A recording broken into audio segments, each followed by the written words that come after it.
बब्बन तांत्रिक, एक महान तांत्रिक। दोस्तों, बब्बन की आप बीती का पिछला किस्सा आपको काफ़ी पसंद आया और उसमें बब्बन के बेटे की मौत हो चुकी थी। पहाड़ी का वो शैतान बब्बन के बेटे को मौत के घाट उतार चुका था और बब्बन को अपने बेटे की मौत का बदला लेना था।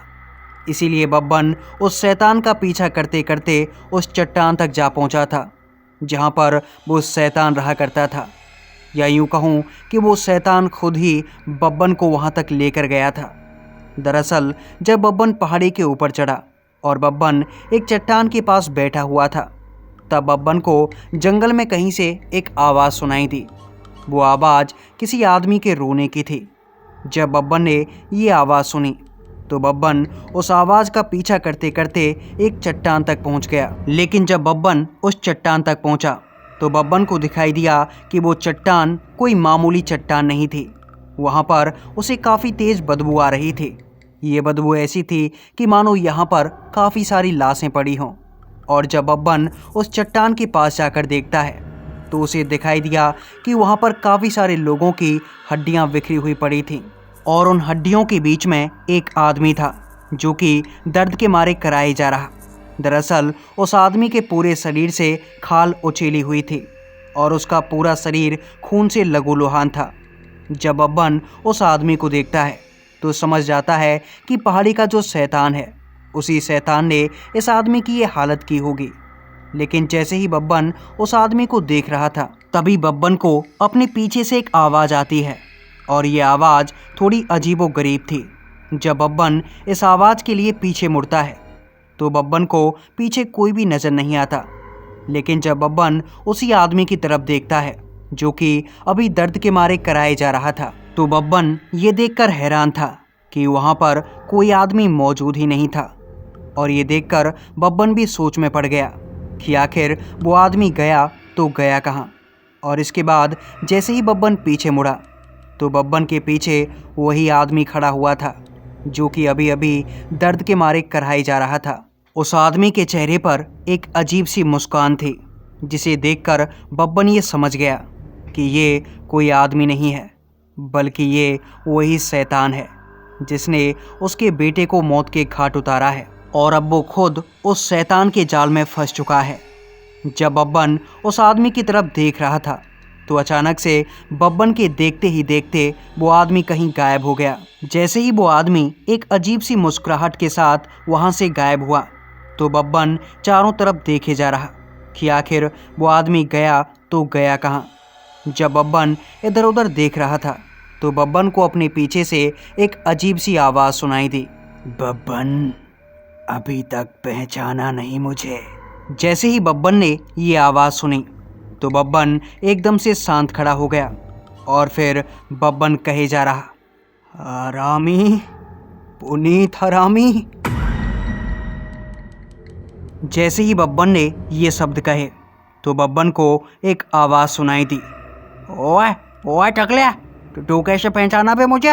अभी तो मैं तेरे को दिखा भी नहीं और ये तो आवाज़ भी मेरी नहीं थी, फिर भी कैसे पहचान गया तू?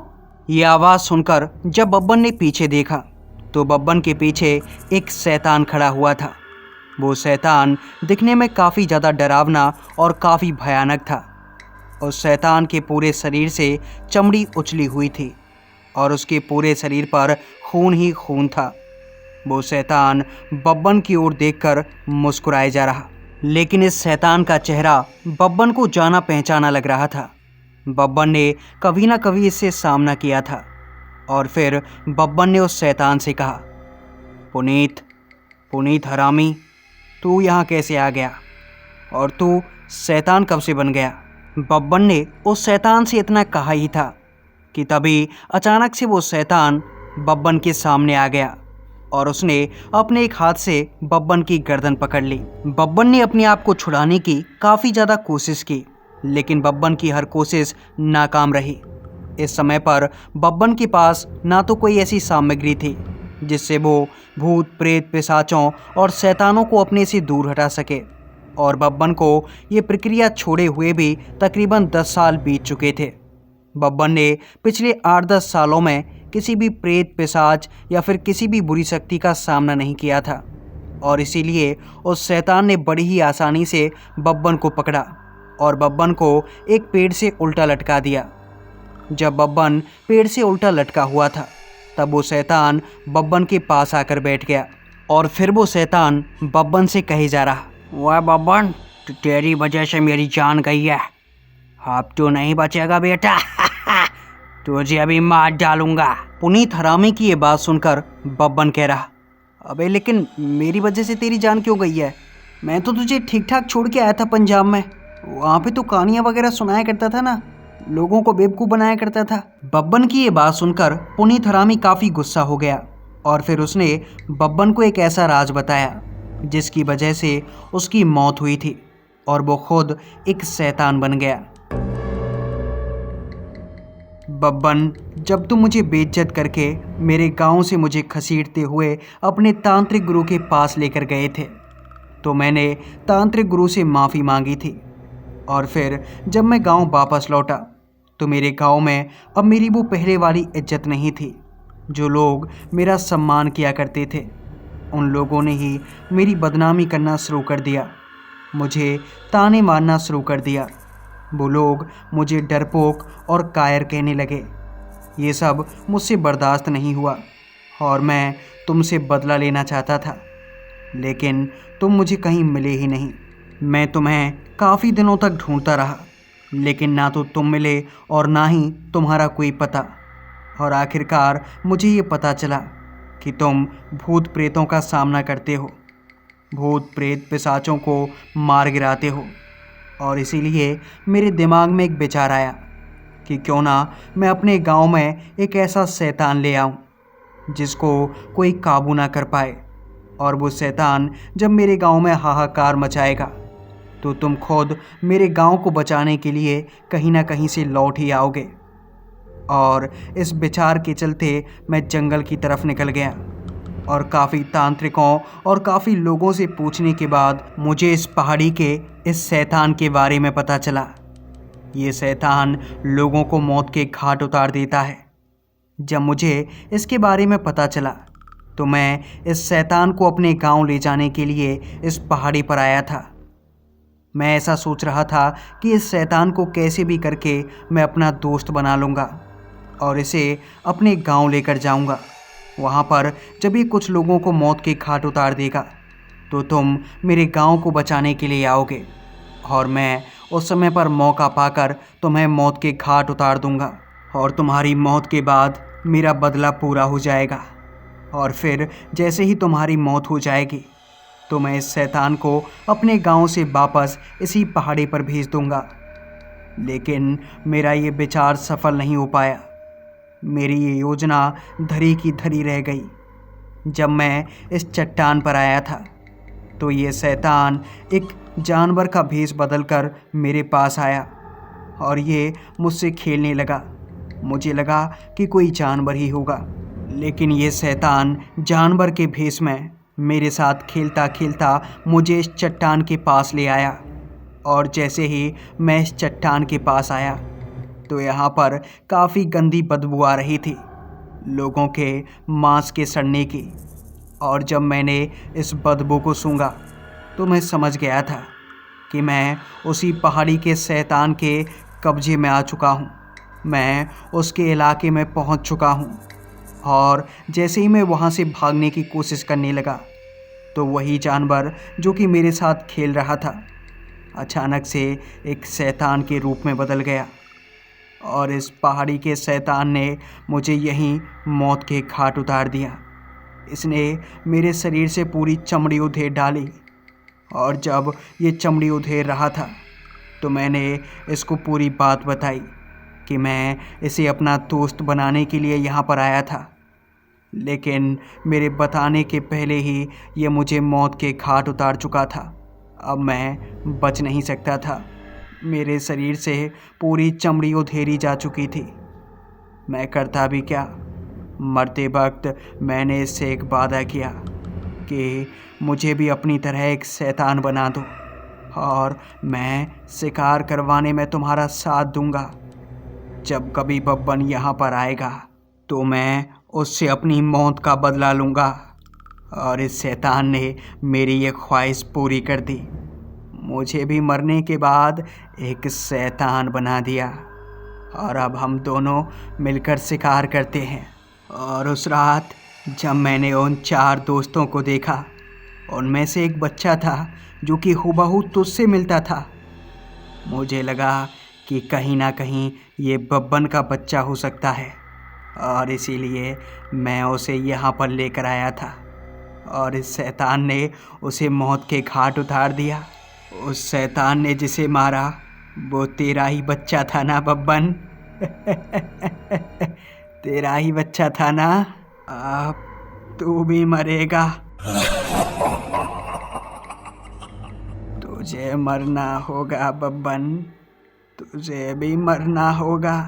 पुनीत हरामी की ये बात सुनकर बब्बन काफ़ी गुस्से में, और बब्बन कहे जा रहा कि वो शैतान कहाँ है जिसने मेरे बच्चे को मौत के घाट उतारा है। उसे एक बार मेरे सामने लेकर आ, मैं उसे मौत के घाट उतार दूंगा। जब बब्बन पुनीत हरामी से ये बातें कह रहा था तो बब्बन को दिखाई दिया कि वो चट्टान जहाँ पर काफ़ी सारी लाशें पड़ी हुई थीं और हड्डियों के कंकाल बिखरे पड़े हुए थे।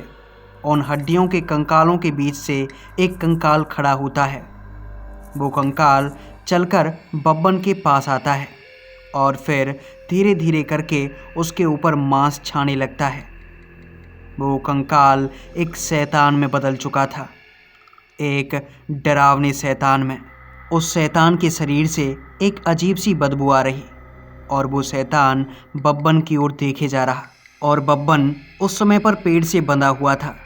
बब्बन उल्टा लटका हुआ था उस पेड़ से। बब्बन की आंखों से बस आंसू बहे जा रहे। बब्बन को अपनी मौत सामने खड़ी हुई नजर आ रही थी, लेकिन बब्बन को अपनी मौत का डर नहीं था। बब्बन को इस चीज़ का डर था कि वो अपने बेटे की मौत का बदला नहीं ले सका। वो इस शैतान का चाहकर भी कुछ बिगाड़ नहीं सकता था।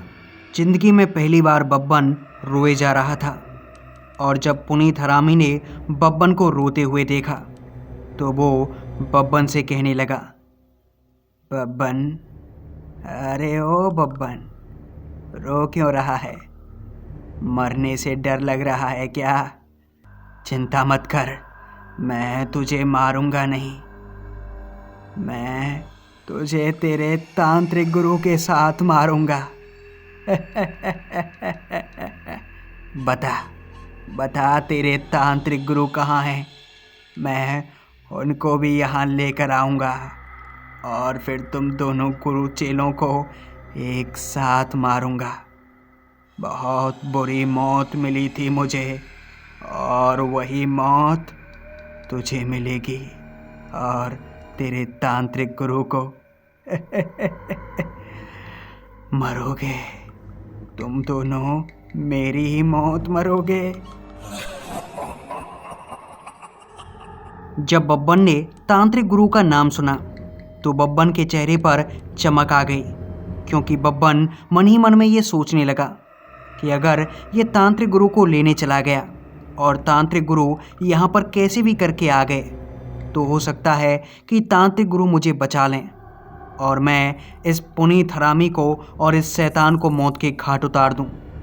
बब्बन इसे बता कि तांत्रिक गुरु कहाँ पे हैं और ये उन्हें कैसे लेकर आ सकता है। भले ही बब्बन ने 8-10 साल से भूत प्रेतों का सामना नहीं किया था, भले ही इस समय पर उसके पास उसकी वो पोटली नहीं थी जिसके अंदर वो मसाले और वो भस्म रखा करता था जिससे शैतानों की फटके 4 हो जाती थी, लेकिन बब्बन था ही भंड। उसके पास एक चीज़ हमेशा से थी। बब्बन के पास था उसका दिमाग, उसका सातिर दिमाग। और बब्बन अब रोने की एक्टिंग किए जा रहा। बब्बन ने रोते रोते पुनीत हरामी को तांत्रिक गुरु का पता बता दिया था। बब्बन ने तांत्रिक गुरु का पता बताते हुए कहा, देखो इस जगह पर तुम्हें तांत्रिक गुरु मिले या ना मिले, उन्हें यहाँ लेकर मत आना। मैं उन्हें मरते हुए नहीं देख सकता।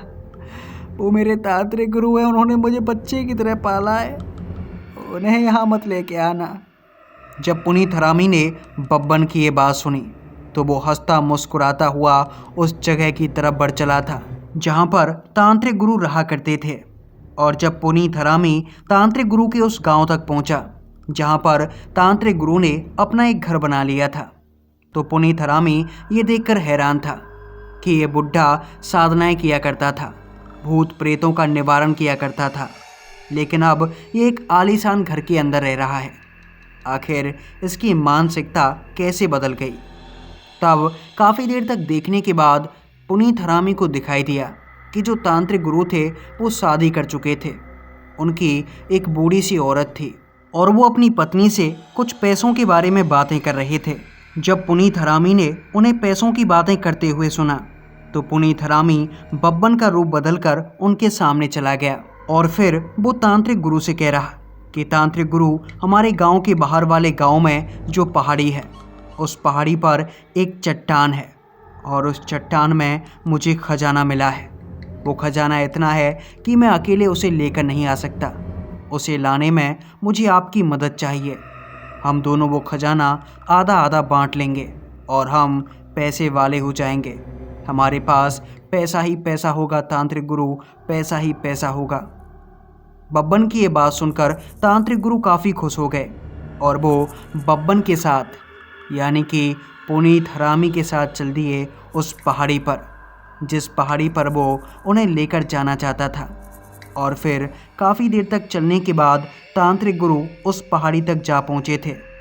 पहाड़ी पर जाने के बाद जैसे ही वो उस चट्टान के पास पहुँचे जहाँ पर वो शैतान रहा करता था, जैसे ही तांत्रिक गुरु उस चट्टान के पास पहुँचे तो तांत्रिक गुरु को काफ़ी तेज़ बदबू आने लगी। और जैसे ही तांत्रिक गुरु को ये बदबू आई तो तांत्रिक गुरु बब्बन से कह रहे, बब्बन, ये कैसी बदबू है? तांत्रिक गुरु की बात सुनकर बब्बन तांत्रिक, यानी कि बब्बन के रूप में बैठा हुआ वो शैतान तांत्रिक गुरु से कह रहा, अरे आप चिंता मत कीजिए तांत्रिक गुरु, हमें खजाना लेकर आना है। खजाना बहुत ज़्यादा है, उसे लाने में हमें बहुत मेहनत करनी पड़ेगी। आप बस जल्दी चलिए। और जल्दी जल्दी वो शैतान तांत्रिक गुरु को लेकर आ पहुंचा था उसी चट्टान के पास जहां पर लाशों के ढेर पड़े हुए। और वहां आते ही बब्बन तांत्रिक एक शैतान के रूप में बदल चुका था पुनीत हरामी के रूप में। ये देखकर तांत्रिक गुरु एकदम से हैरान हो गए और तांत्रिक गुरु उस शैतान से डरकर थोड़े पीछे हो गए। वो शैतान चीखे चिल्लाए जा रहा और तांत्रिक गुरु से कहे जा रहा, अब तू भी मरेगा बब्बन के साथ। लेकिन इतना बोलकर पुनीत हरामी का वो शैतान एकदम से चुप पड़ गया। दरअसल वहाँ पर ना तो बब्बन मौजूद था और ना ही पहाड़ी का वो शैतान। पुनीत हरामी चारों तरफ देखे जा रहा कि आखिर बब्बन गया तो गया कहाँ, और बब्बन गया तो गया लेकिन वो शैतान कहाँ चला गया। वो पहाड़ी का शैतान कभी यहाँ से दूर नहीं जाता। जब पुनीत हरामी थोड़ी चिंता में आया और वो बब्बन के बारे में कुछ सोच रहा था, तब तांत्रिक गुरु ने पुनीत हरामी से कहा, क्या ढूंढ रहे हो? बब्बन को और उस शैतान को? तुम शायद बब्बन को जानते नहीं। वो शैतान छोटी मोटी चीज़ था। बब्बन ने इससे पहले बड़े बड़े शैतानों का सामना किया है। वो बब्बन है, कोई बच्चा नहीं जो कि तुम जैसे छोटे मोटे शैतान उसे रोक सकते हैं। अब तक तो पहाड़ी के इस शैतान को बब्बन ने मिट्टी में मिला दिया होगा। वो शैतान अपनी अंतिम क्रिया पर होगा। पुनीत हरामी, तू बहुत हरामी है, लेकिन बब्बन तेरा बाप है। जब तांत्रिक गुरु ने पुनीत हरामी से ये बातें कहीं तो पुनीत हरामी तांत्रिक गुरु की इन बातों पर काफ़ी ज़्यादा गुस्सा हो गया और फिर वो एकदम से झपटा तांत्रिक गुरु की ओर ताकि वो तांत्रिक गुरु को मौत के घाट उतार सके। लेकिन जब उसने तांत्रिक गुरु पर हमला किया तो तांत्रिक गुरु एकदम वहाँ से गायब हो गए।